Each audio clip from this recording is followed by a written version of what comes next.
తమలపాకు బజ్జీ చేస్తున్నాం. ఈ శనగపిండిలో తగినంత ఉప్పు, కారపొడి, కొంచెం ఓమ వేసి ఇప్పుడు ఈ శనగపిండి కలుపుకుంటున్నాం. ఇలా కలుపుకోవాలి. స్టవ్ అంటు పెట్టినాం, స్టవ్ పైన ముక్కుడు పెట్టినాం, అందులో నూనె వచ్చినాం, వేడైంది.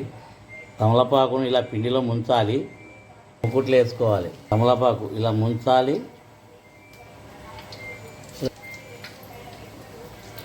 మొత్తం